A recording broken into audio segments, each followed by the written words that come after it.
take a look at just an individual limit, but I am going to work it out with two different approaches, one more along the lines of an algebraic approach, and then the other one using L'Hopital's rule. So for this first one, we're going to look at the limit as x approaches 0 of an x plus sine x all over x. All right, now a lot of you are going to be able to look at this algebraically and see that something's being added in my numerator, so that means I can break this algebraic function up into two fractions, something that would have been two separate fractions, and when I added them together I received this.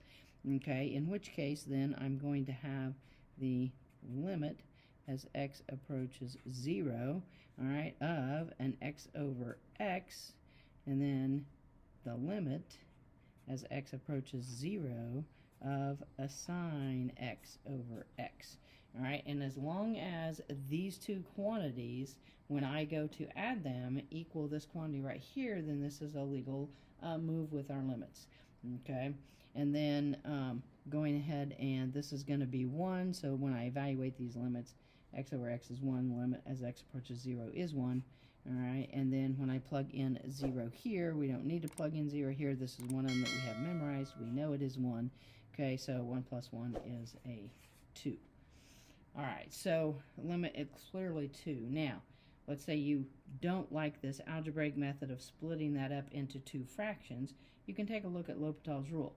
All right, doing a direct substitution here is going to lead to that indeterminate form.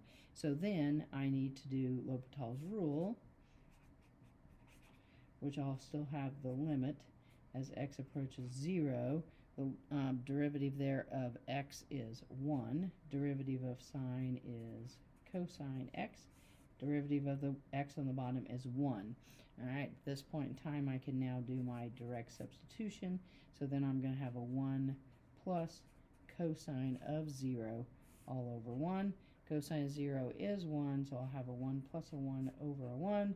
And then that's going to give me a limit of 2. All right, so regardless of how you choose or what approach you choose to take, you're still going to get a limit of 2 on that. Two different approaches, all right, both equally efficient. Definitely thanks for watching. If the videos are helping, be sure and share with your friends so they can benefit too. And don't forget to subscribe to the channel. Thanks.